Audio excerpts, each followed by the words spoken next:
নবীজি বলেছেন বুনিয়াল ইসলাম আলা খামসিন, ইসলামের স্তম্ভ ভিত্তি খুঁটি হলো পাঁচটি। কয়টি বলেন? এর মাঝে একটা খুঁটির নাম হলো হজ। একটা খুঁটির নাম কি বলেন? অত্যন্ত গুরুত্বপূর্ণ ইবাদত হজ। হজের ব্যাপারে আল্লাহ রাব্বুল আলামিন বলেছেন ওয়ালিল্লাহি আলান নাসি হিজ্জুল বাইতি মান ইসতাতাআ ইলাইহি সাবিলা। আল্লাহ রাব্বুল আলামিন মানুষের উপরে দায়িত্ব কর্তব্য হিসাবে ঘোষণা করেছেন মান ইসতাতাআ ইলাইহি সাবিলা। হজের সফরে আসা যাওয়ায় সময়, সামর্থ্য, অর্থ এগুলো যার থাকবে তার জন্য হজ্জে বাইতুল্লাহ ফরজ। নামাজ যেমনি ভাবে ফরজ, রোজা যেমনি ভাবে ফরজ, যাকাত যেমনি ভাবে ফরজ, হজ সামর্থ্যবান প্রতিটি আকিল বালিগ মুসলিম নর এবং নারীর উপরে সমানভাবে ফরজ। কেউ যদি হজ ফরজ হওয়া সত্ত্বেও হজ আদায় না করে, আমান কাফারা, কেউ যদি এর থেকে মুখ ফিরিয়ে নেয়, সামর্থ্যবান হওয়া সত্ত্বেও হজ যদি আদায় না করে, আল্লাহ বলেন ফাইন্নাল্লাহা গানিয়্যুন আনিল আলামিন। পৃথিবীবাসীকে আল্লাহ তাআলা জানিয়ে দিয়েছেন, মনে রাখবা আল্লাহ তাআলা তোমাদের কারো মুখাপেক্ষী নন, তোমাদের স্বভাব থেকে আল্লাহ তাআলা অমুখাপেক্ষী। এর মানে কি? অন্য হাদিসে রাসূল করিম সাল্লাল্লাহু আলাইহি ওয়াসাল্লাম বলেছেন, যে ব্যক্তির উপরে হজ ফরজ হলো, হজের সামর্থ্যবান হওয়ার পরেই তো হজ ফরজ হয়।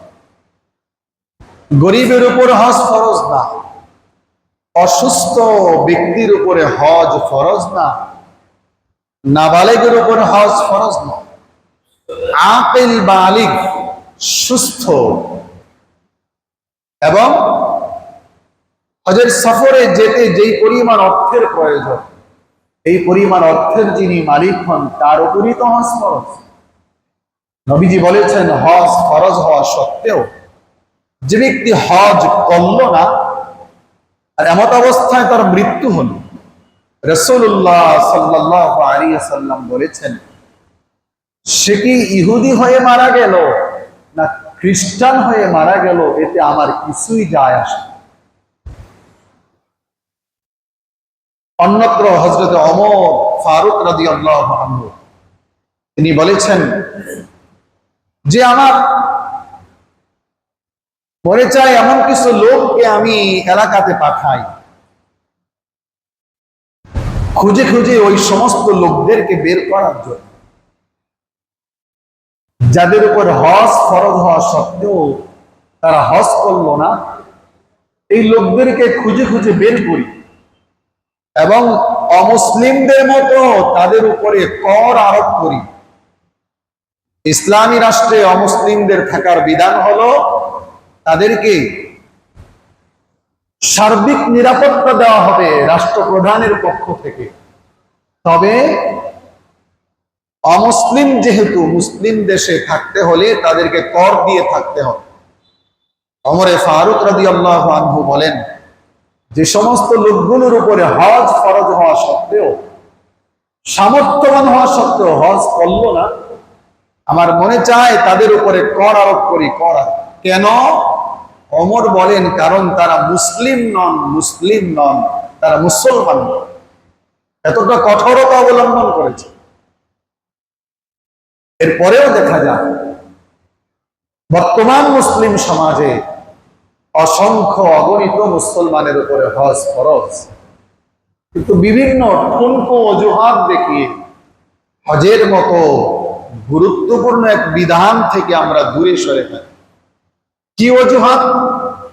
আমার ছেলেকে বিয়ে করাতে হবে, মেয়েকে বিয়ে দিতে হবে, ছেলের বিয়ের বয়স হয়েছে, তাকে বিয়ে না করিয়ে কিভাবে আমি হজ করি, মেয়ের বিয়ের বয়স হয়েছে, তাকে বিয়ে না দিয়ে কিভাবে আমি হজ করি, এগুলো কোনোটাই যৌক্তিক কোনো ওজোর না। এগুলো সবগুলোই নিজের মন গড়া ঠুনকো অজুহাত মাত্র। এই ঠুনকো অজুহাত দেখিয়ে আল্লাহ তাআলার আযাব থেকে কোনোভাবেই পার পাওয়া যাবে। কতটা গুরুত্বপূর্ণ ইবাদত, এত গুরুত্বপূর্ণ ইবাদত। রাসূল করিম সাল্লাল্লাহু আলাইহি ওয়াসাল্লামকে প্রশ্ন করা হয়, সুইলান নবী সাল্লাল্লাহু আলাইহি ওয়াসাল্লাম আইয়ুল আমালি আফদল। নবীজিকে প্রশ্ন করা হলো সর্বোত্তম ইবাদত কোনটি, সর্বোত্তম ইবাদত কোনটি?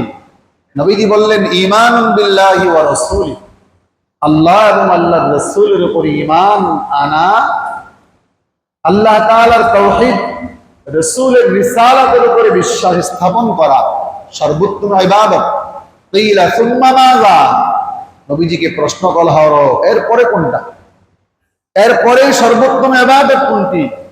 নবীজি বললেন জিহাদুন ফি সাবিলিল্লাহ, আল্লাহ তাআলার রাস্তায় জিহাদ করা ঈমানের পরে সর্বোত্তম ইবাদত। এরপরে নবীজিকে আবার জিজ্ঞেস করা হলো কিলা সুম্মা মাযা, এরপরে সর্বোত্তম ইবাদত কোনটি? নবীজি বললেন হজ্জুন মাবরুর, এরপরে সর্বোত্তম ইবাদত হলো হজ্জে মাবরুর। কতটা গুরুত্বপূর্ণ ইবাদত, কতটা দামি ইবাদত, অথচ এই ইবাদতের ব্যাপারে আমাদের গাফলতি অনেক বেশি, অনেক বেশি। সমাজে অসংখ্য অগণিত মানুষ পাবেন যাদের উপরে হজ ফরজ, লক্ষ লক্ষ টাকার মালিক হয়ে বসে আছে, তো হজ যে করতে হবে এতটুকু অনুভূতি তার ভিতরে নেই। এই অবস্থায় অনেকে দুনিয়া থেকে চলে যায়। হজ ফরজ হলো, হজে যাওয়ার মতো সুযোগ ছিল, কোন ধরনের বাধা বিপত্তি ছিল না, এরপরেও যদি কেউ হজ না করে মারা যায়, রাসূলুল্লাহ বলেছেন একটু আগে যে কথাটা বললাম, সে ইহুদি হয়ে মারা গেল না খ্রিস্টান হয়ে মারা গেল সে তার ব্যাপার। অথচ হজের ফজিলত কত বেশি, হজের ফজিলত কত বেশি। এক হাদিসে রাসূলুল্লাহ সাল্লাল্লাহু আলাইহি ওয়াসাল্লাম বলেছেন আল হুজ্জাজু ওয়াল উম্মারু ওয়াফদুল্লাহ। প্যারা রাসূল সাল্লাল্লাহু আলাইহি ওয়াসাল্লাম বলেছেন হজের যাত্রীগণ এবং উমরার যাত্রীগণ তারা হলো ওয়াফদুল্লাহ, আল্লাহ তাআলার প্রতিনিধি। সুবহানাল্লাহ বলেন, আল্লাহ তাআলার প্রতিনিধি বলা হয়েছে। হজ এবং উমরার যাত্রী যারা তাদেরকে আল্লাহ তাআলার প্রতিনিধি বলা হয়েছে। এরপরে হাদিসে নবীজি বলেছেন ইন দাআউহুম আজাবাহুম, হজ এবং উমরা সফরকারীরা যখনই আল্লাহ তাআলার কাছে দোয়া করে আল্লাহ তাআলা তাদের দোয়াকে কবুল করে নেন। সুবহানাল্লাহ। আর ওয়া ইন ইস্তাগফারুহু, তারা যখন আল্লাহ তাআলার কাছে ইস্তিগফার করে, ক্ষমা প্রার্থনা করে, নবীজি বলেছেন গফারা লাহুম, তাদেরকে ক্ষমা করা। কত বড় ফজিলত, কত বড় ফজিলত। এজন্য হজের ব্যাপারে খুব বেশি গুরুত্ব দেওয়া, হজের ব্যাপারে খুব বেশি গুরুত্ব দেওয়া। অন্য হাদিসে নবীজি বলেছেন মান হাজ্জা লিল্লাহি ফালাম ইয়ারফুত ওয়ালাম ইয়াফসুক ওয়ারাজাআকা ইয়াউমিন ওয়ালাদাতহু উম্মু। নবীজি বলেছেন যে ব্যক্তি আল্লাহ তাআলার সন্তুষ্টির জন্য হজ করলো, মান হাজ্জা লিল্লাহ ফালাম ইয়ারফুস, হজের সফরে সে কোনো অশ্লীলতা এমন কোন কাজ করলো না যে কাজ অশ্লীলতাপূর্ণ, এবং ওয়ালাম ইয়াফসুক, এবং অন্য কোন গুনাহের কাজও করলো না। অর্থাৎ এক কথায় আল্লাহ তাআলার নাফরমানিমূলক সব ধরনের কাজ থেকে নিজেকে গুটিয়ে রাখলো। পেয়ারা রাসূল সাল্লাল্লাহু আলাইহি ওয়াসাল্লাম তার ব্যাপারে বলেছেন রাজাআকা ইয়াউমিন ওয়ালাদাতহু উম্মু, সে হজের সফর থেকে এমন ভাবে তার ঘরে তার দেশে ফিরবে যেদিন তার মা তাকে ভূমিষ্ঠ করেছিল, যেদিন সে তার মায়ের গর্ভ থেকে দুনিয়াতে এসেছিল, ওই দিন যেমন তার কোনো গুনাহ ছিল না, হজের সফর থেকে সেরকম নিষ্পাপ হয়ে তার বাড়িতে ফিরে। সুবহানাল্লাহ, কত বড় ফজিলতের কথা, কত বড় ফজিলতের কথা। অথচ আবারও বলি, এই হজের ব্যাপারে আমাদের কত গাফলতি, কত গাফলতি।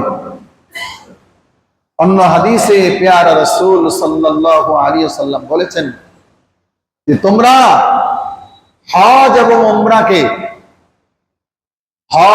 উমরাকে এমন ভাবে করো, অর্থাৎ হজ করলে তার সাথে উমরা করো, আর উমরা করলে তার সাথে হজ আদায় করো। কেন? পেয়ারা রাসূল সাল্লাল্লাহু আলাইহি ওয়াসাল্লাম বলেছেন যে এভাবে যদি হজ এবং উমরা করা হয়, নবীজি বলেছেন তোমার গুনাহগুলোকে এমন ভাবে মুছে দিবে। হজ এবং উমরা যেমন কামারের হাপড় যেমন লোহার ঝং দূর করে দেয়, স্বর্ণের ময়লা সোনার উপর ময়লাকে ধুয়ে মুছে সাফ করে দেয়, ঠিক হজ এবং উমরা তোমার জিন্দেগীর গুনাহগুলোকে এভাবে ধুয়ে মুছে সাফ করে দেয়। সুবহানাল্লাহ। হযরত আমর ইবনে আস রাদিয়াল্লাহু আনহুকে রাসূল কারীম সাল্লাল্লাহু আলাইহি ওয়াসাল্লাম বললেন, আমা আলিমতা, আমর তুমি কি জানো যে আন্নাল ইসলাম ইয়াহদিমু মা কানা ক্বাবলা, ইসলাম গ্রহণ, কোন অমুসলিম যখন ইসলাম গ্রহণ করে, আমা আলিমতা আন্নাল ইসলাম ইয়াহদিমু মা কানা ক্বাবলা, ইসলাম গ্রহণ তার পূর্বের, তার পিছনের জিন্দেগীর সকল অপরাধগুলোকে ধুয়ে মুছে সাফ করে দেয়। সুবহানাল্লাহ।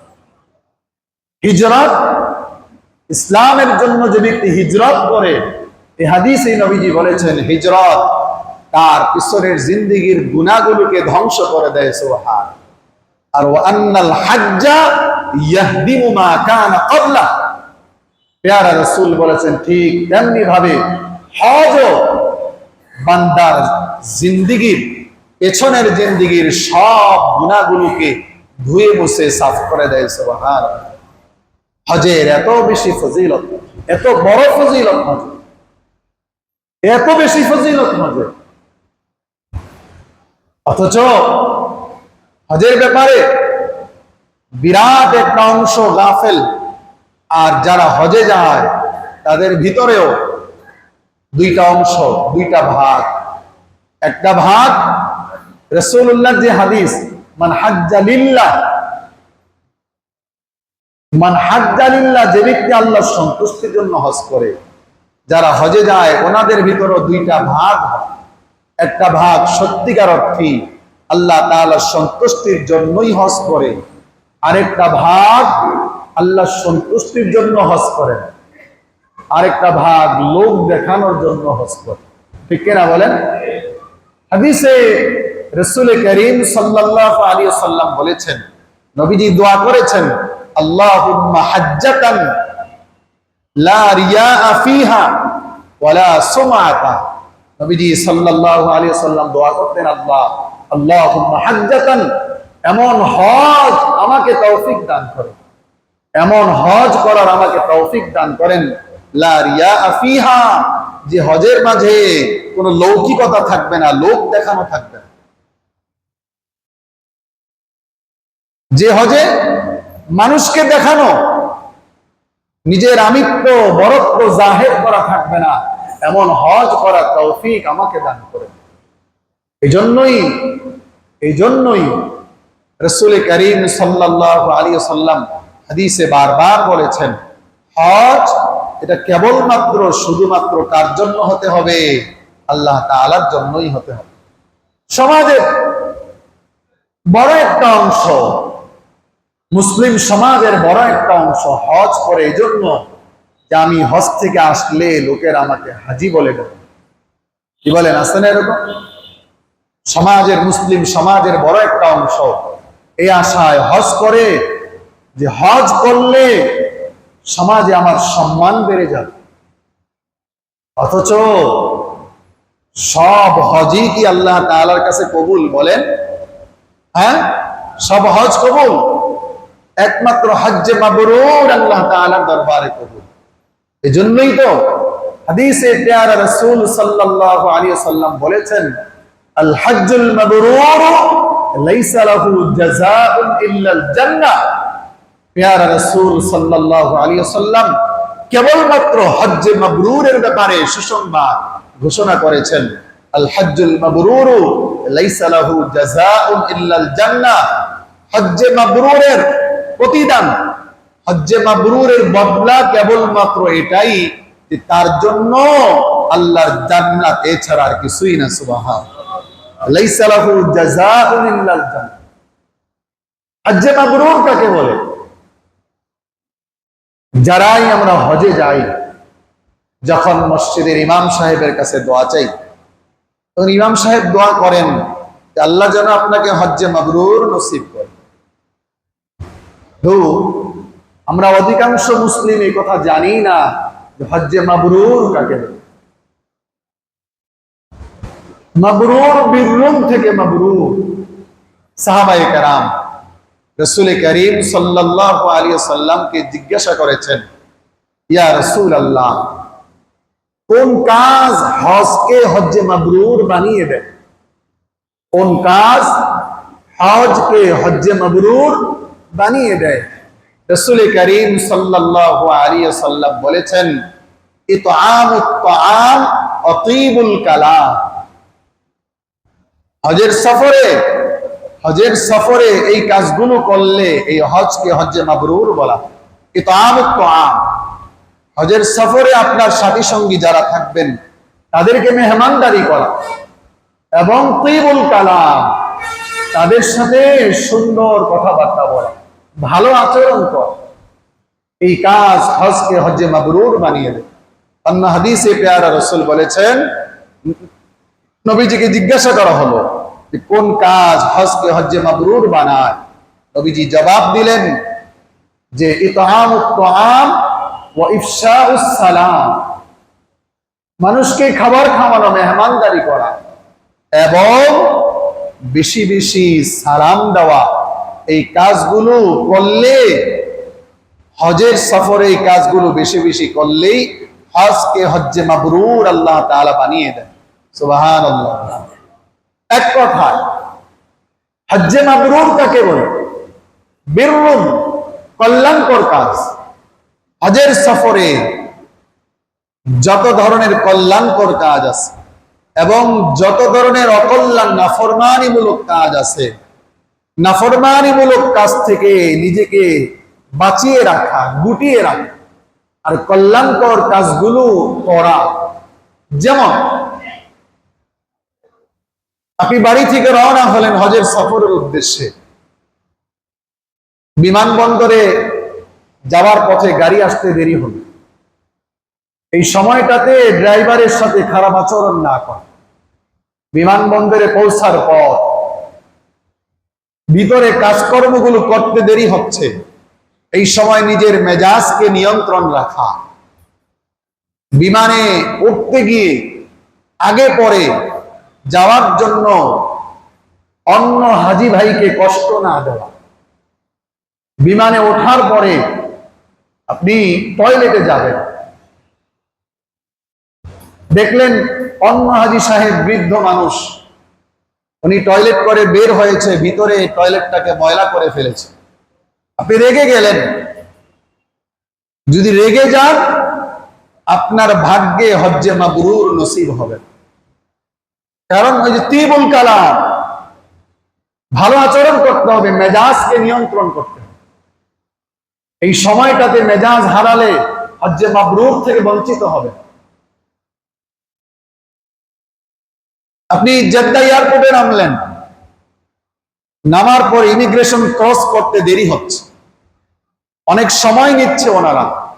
এই সময়টাতে আপনি রেগে গেলেন, এদেরকে ধমকাধমকি শুরু করলেন,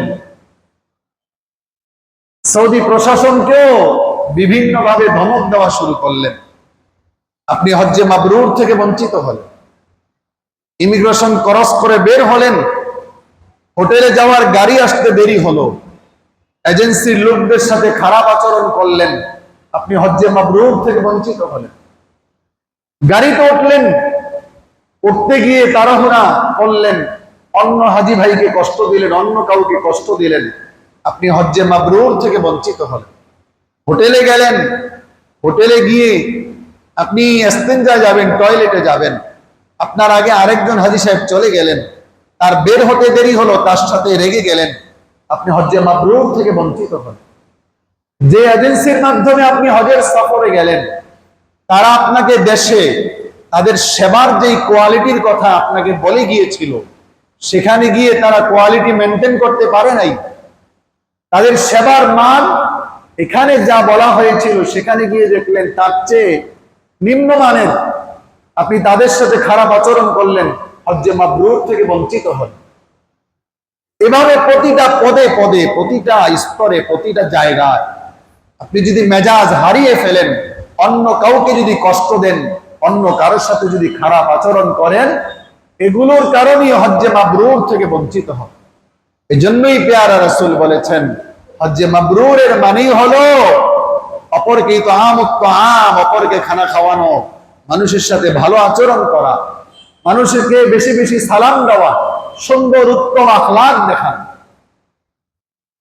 হজের এই লম্বা সফরটাতে যদি আপনি হজ্জে মাবরুরের আশায় নিজের আখলাককে নিয়ন্ত্রণ করতে পারেন, ভালো আখলাকের পরিচয় দিতে পারেন, অন্যায় অপরাধমূলক কাজ থেকে বেঁচে থাকতে পারেন, লম্বা একটা সফর, প্রায় 30-40 দিনের এই সফরটাতে যে অভ্যাস আপনার গড়ে উঠবে, আশা করা যায় হজের সফর থেকে দেশে আসার পরেও আপনার এই ভালো অভ্যাসগুলি থেকে যাবে। হজের সফর থেকে আসার পরেও যদি আপনার আগের খাসলতি থেকে থাকে, মানুষের সাথে খারাপ আচরণ করা, সুদ খাওয়া, ঘুষ খাওয়া, চাঁদাবাজি করা, মদ খাওয়া, আরো যত অন্যায় মূলক কাজ আছে, হজের আগে যা করেছেন, হজ থেকে এসে যদি আবার সেই কাজগুলি করতে থাকেন, আপনি বুঝে নেবেন আপনার হজ আল্লাহ তাআলার দরবারে কবুল হয়নি। যদি হজ্জে মাবরুর নসিব হতো, তাহলে আপনার জিন্দেগির একটা আমূল পরিবর্তন ঘটতো আপনার জীবনে। যেহেতু আপনার জীবনে কোনো পরিবর্তন ঘটে নাই, বুঝতে হবে আপনি হজ আল্লাহর জন্য করেন নাই। যদি আল্লাহর সন্তুষ্টির জন্য আপনি হজ করতেন, তাহলে আপনার আগের জীবন আর হজ পরবর্তী জীবনের মাঝে আসমান জমিন ফারাক হতো, ব্যবধান। এই জন্য হজ অনেক বড় ফজিলতপূর্ণ ইবাদত। হজ অনেক ফজিলতপূর্ণ ইবাদত। এই ইবাদত থেকে মুখ ফিরিয়ে নেওয়া, এই ইবাদত থেকে গাফিল থাকা, এটা কোনোভাবেই কোন মুসলমানের জন্য কল্যাণকর নয়। এটা বিপদের কারণ, এটা নিজের দুনিয়া এবং আখিরাত বরবাদের কারণ। এখন থেকে হিসাব লাগান আপনার উপরে হজ ফরজ কিনা। লক্ষ লক্ষ টাকার মালিক হয়ে বসে আছেন, নানান অজুহাত দেখিয়ে হজ থেকে দূরে থাকেন। মনে রাখবেন, পেয়ারা রাসূল সাল্লাল্লাহু আলাইহি ওয়াসাল্লাম বলেছেন, হজ এবং উমরা, আল উমরাতু ইলাল উমরাতি কাফারাতুন বাইনাহুম। এক উমরা থেকে আরেক উমরা এর মাঝামাঝি যত গুনাহ হয়েছে, আল্লাহ তাআলা আপনার এক উমরার পরে আরেক উমরা করার দ্বারা মাঝের গুনাহগুলোকে আল্লাহ তাআলা মাফ করে দেন। এবং এক হজ থেকে আরেক হজের মাঝামাঝি যত গুনাহ হয়েছে, দ্বিতীয় হজের দ্বারা প্রথম হজ এবং দ্বিতীয় হজের মাঝামাঝি যত গুনাহ হয়েছে, সব আল্লাহ তাআলা মাফ করে দেন। ঠিক তদ্রূপ যারা দারিদ্রতার ভয়ে সম্পদ ফুরিয়ে যাবে, গরিব হয়ে যাবেন, এই ভয়ে যারা হজ থেকে দূরে, তাদের জন্য রাসূলুল্লাহ সাল্লাল্লাহু আলাইহি ওয়াসাল্লাম বলে গিয়েছেন, উম্মত শোনো, নবীজি ব্যর্থহীন কণ্ঠে জানিয়ে গিয়েছেন, উম্মত শোনো, হজ এবং উমরার মাধ্যমে আল্লাহ তাআলা তোমার দারিদ্রতা দূর করে দিবেন। সুবহানাল্লাহ। বিশ্বাস না হলে আপনি আল্লাহর জন্য হজ ওমরা করেই দেখেন। আপনি হয়তো বলবেন অমুকে ওমরা করার পরে গরিব হয়ে গেছে। আপনি খবর নিয়ে দেখেন, ওই ব্যক্তি আল্লাহর জন্য ওমরা করে নাই, ওই ব্যক্তি শুধুমাত্র কেবলমাত্র আল্লাহর সন্তুষ্টির জন্য হজ করে নাই। নতুবা রাসূলুল্লাহ সাল্লাল্লাহু আলাইহি ওয়াসাল্লামের কথা মিথ্যা হতে পারে না। কি বলেন, ঠিক না? মিথ্যা হতে পারে? অসম্ভব। রাসূলুল্লাহ সাল্লাল্লাহু আলাইহি ওয়াসাল্লাম একটা কথাও, গোটা জিন্দেগিতে একটা কথাও এমন না যে কথাটা নিজের পক্ষ থেকে বানিয়ে বানিয়ে বলেছে। একটা কথাও নবীজি নিজের থেকে বানিয়ে বানিয়ে বলেননি। কোরআনুল কারীম আল্লাহ তাআলা স্পষ্টভাবে জানিয়ে দিয়েছেন, ওমা ইয়ানতিকু আনিল হাওয়া ইন হুয়া ইল্লা ওয়াহয়ুন ইউহা। নবীজি সাল্লাল্লাহু আলাইহি ওয়াসাল্লাম নিজের পক্ষ থেকে কোনো কথা বানিয়ে বানিয়ে বলেন না। আমি ওহী হিসাবে মুহাম্মদুর রাসূলুল্লাহর উপরে যা কিছু প্রত্যাদেশ করি, মুহাম্মদুর রাসূলুল্লাহ তোমাদেরকে সেটাই শুনিয়ে দেন, কোনো কথা নিজের থেকে বানিয়ে বানিয়ে দেন। এজন্য নবীজি যেহেতু বলেছেন হজ করলে দারিদ্রতা দূর হয়, ওমরা করলে দারিদ্রতা দূর হয়, তার মানে হলো নিঃসন্দেহে এই কথাটা 100% সত্য, এতে কোনো সন্দেহের অবকাশ। জন্য যাদের উপরে হজ ফরজ হয়েছে হজে যান, হজে যান। আর যাদের উপরে হজ ফরজ হয়নি, অন্ততপক্ষে ওমরা করার মতো সম্পদ যাদের কাছে আছে, পরামর্শ থাকবে, বিনীতভাবে অনুরোধ থাকবে, ওমরার সফরে যান। হজের সফর যে কত মধুর এক সফর, না গেলে বুঝানো মুশকিল। পৃথিবীতে এমন কিছু বিষয় থাকে যেগুলো ভাষার মাধ্যমে মানুষকে বুঝানো যায় না, কিছু কিছু বিষয় বুঝে নিতে হয়, বুঝানো সম্ভব না। হজের সফর, উমরার সফর এক আজীব সফর। কোন মুসলমান যখন শুধুমাত্র রব্বে করিমের জন্য হজের সফরে যায়, উমরার সফরে যায়, তখন যখন সে উমরার সফরের জন্য ঘর থেকে বের হয়, তখনই তার হৃদয়ে আল্লাহ প্রেমের এক ঢেউ শুরু হয়ে যায়। যখনই বিমানে উঠে বসে, তখন প্রেমের ঢেউ আরো বাড়তে থাকে। সৌদি আরবে যখন গিয়ে বিমান ল্যান্ড করে, তখন তার ভিতরে একটা তাড়াহুড়া শুরু হয়ে যায়, কখন আমি আল্লাহ তাআলার পবিত্র ঘরটাকে দুই নয়নে দেখবো। সুবহানাল্লাহ। যখন উমরার সফরে বা হজের সফরে যারা যায়, তারা জানে হাজী সাহেবরা হোটেলে গিয়ে ব্যাগটা রেখে খুব দ্রুত যাওয়ার জন্য পাগল হয়ে যায়। সর্বপ্রথম যখন বাইতুল্লাহ নজরে আসে, আল্লাহর ঘর নজরে আসে, কোন মুসলমান স্থির থাকতে পারে। বাইতুল্লাহ সর্বপ্রথম নজরে আসার পরে ভিতরে আল্লাহ প্রেমের এমন ঢেউ শুরু হয়ে যায়, চোখ দিয়ে অজস্র ধারায় চোখের পানি পড়তে থাকে। মানুষ পাগলের মতো হয়ে যায়, হাউমাউ করে কাঁদতে থাকে। বাইতুল্লাহকে দেখে আর স্থির থাকতে পারে না। এমন অনেক মুসলমান আছে বাইতুল্লাহকে দেখে সাথে সাথে জ্ঞান হারিয়ে ফেলে। কি দেখলাম? আল্লাহর ঘর বাইতুল্লাহ। তাওয়াফ করে তাওয়াফের শেষে যখন বাইতুল্লাহকে জড়ায়া ধরে, খোদার কসম সারা পৃথিবী হাজার না কোটি বার বিক্রি করলেও বাইতুল্লাহকে জড়ায়া ধরলে যে শান্তি পাওয়া যায়, এই শান্তি সারা পৃথিবীকে হাজার বার বিক্রি করলেও আপনি পাবেন না। এই শান্তি কোথায় পাবেন? এই শান্তি বাইতুল্লাহর সামনে দাঁড়িয়ে দোয়া করলে দোয়া কবুল হয়। বাইতুল্লাহর সামনে দোয়া করলে দোয়া কবুল হয়। কালো গিলাফটাকে জড়িয়ে ধরলে অন্তরে যে একটা প্রশান্তি আপনি পাবেন, এই প্রশান্তি কোথায় পাবেন? এই প্রশান্তি কোথায় পাবেন? হজরে আসওয়াদকে যখন মানুষ চুমো খায়, চুমো দিয়ে সেখান থেকে আসতে চায় না, পুলিশ জোর করে তাকে সেখান থেকে সরিয়ে দেয়। হজরে আসওয়াদ চুমো খেলে বান্দা জানে, হজরে আসওয়াদকে চুমো খেলে বান্দার জিন্দেগি সব গুনাহ মুহূর্তের ভিতরে আল্লাহ তাআলা ধুয়ে মুছে সাফ করে দেয়। এতটা ফজিলত, এত বেশি ফজিলত।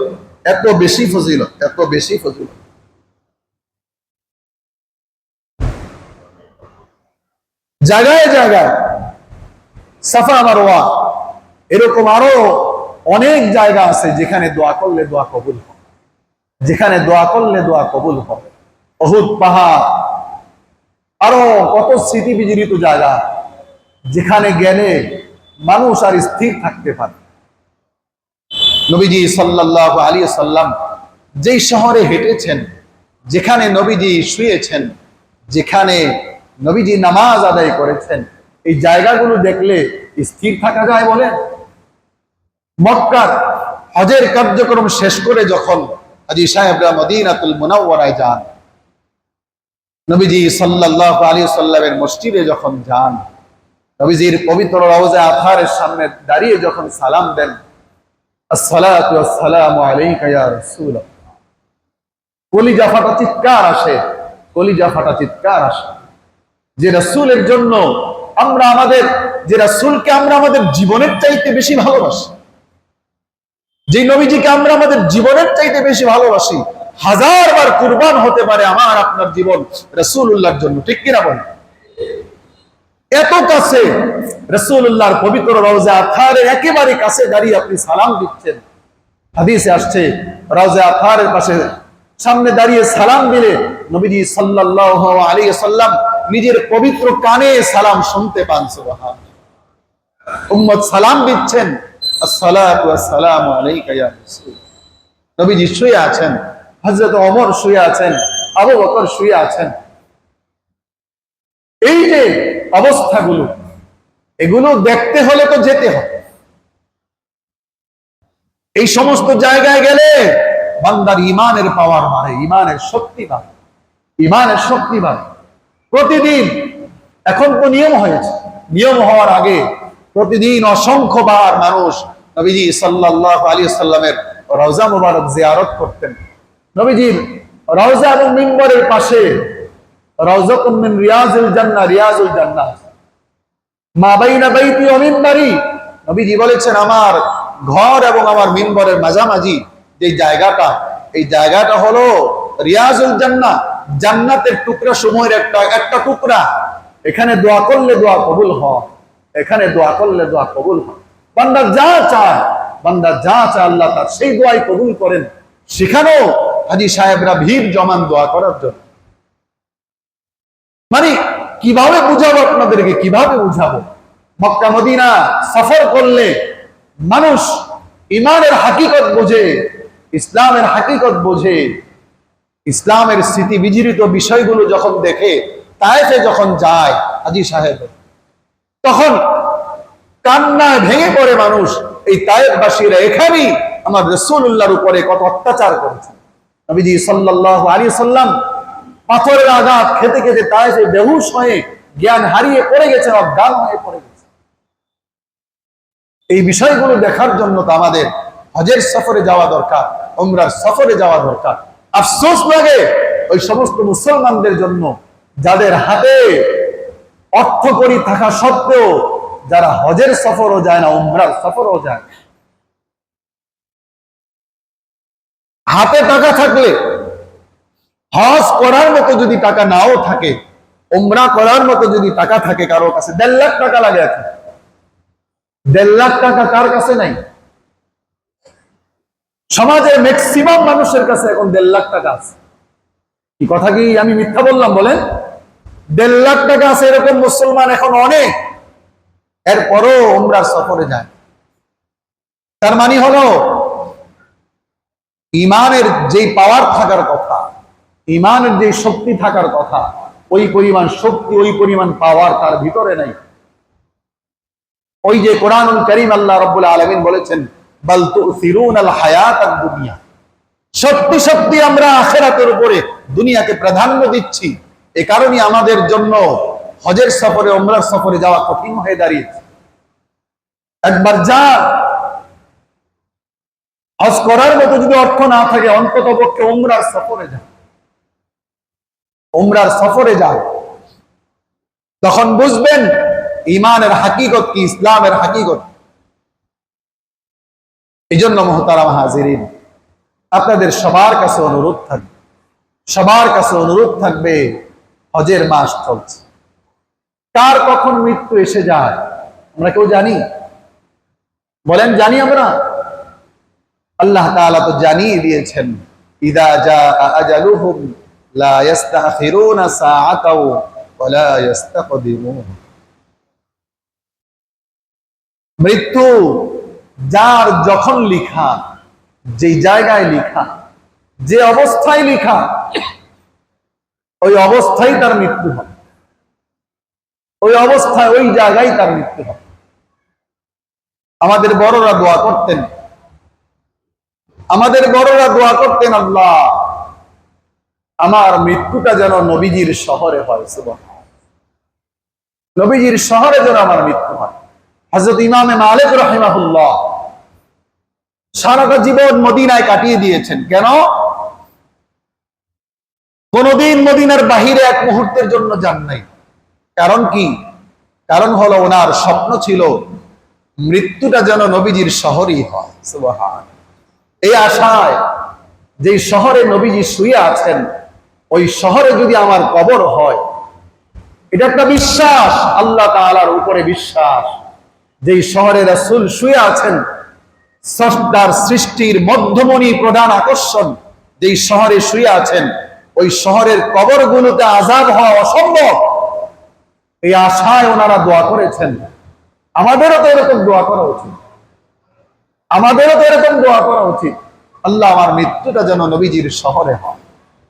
নবীজির শহরে মৃত্যু হতে হলে হজ উমরার সফরে যাওয়া লাগবে তো নাকি? এমনি এমনি হয়ে যাবে? এই জন্য মুহতারাম হাজিরিন, টাকা পয়সা আল্লাহ তাআলা যাদেরকে দিয়েছেন, মনে রাখবেন, মনে রাখবেন, এগুলো আমাদের জন্য পরীক্ষা। টাকা পয়সা, ধন দৌলত, এগুলো আমাদের জন্য কি বলেন? পরীক্ষা। আল্লাহ পাক কোরআনুল কারীমে জানিয়েছেন, ওয়ালামু আন্নামা আমওয়ালুকুম ওয়া আওলাদুকুম ফিতনা। ধন সম্পদ, সন্তান সন্ততি, এগুলো আমাদের সকলের জন্য পরীক্ষা। সম্পদের মালিক হয়ে আল্লাহকে ভুলে যায়েন না। সম্পদের মালিক হয়ে যদি আল্লাহকে ভুলে যান, মনে রাখবেন আপনার কঠিন মুহূর্তে আল্লাহ আপনাকে ভুলে যাবে। কঠিন মুহূর্ত আসবে কি আসবে না বলে? দুনিয়াতে এখন আপনার ডানে বামে সামনে পিছনে অনেকে আছেন। আপনার মৃত্যুর পরে আপনাকে আমাকে যখন কবরে রাখা হবে, আপনার ডানে আপনার বামে, আপনার উপরে আপনার নিচে কয়জন বন্ধু থাকবে? দুনিয়ার কেউ থাকবে? সেদিন আপন একজন, তিনি কে? আল্লাহ। তিনি আল্লাহ। মনে রাখবেন, বাস্তবিক অর্থে আল্লাহ ছাড়া আর কেউ আপন না। এই জন্য সম্পদ পেয়ে যদি আল্লাহকে ভুলে যান, আল্লাহ আপনাকে ভুলে যাবেন।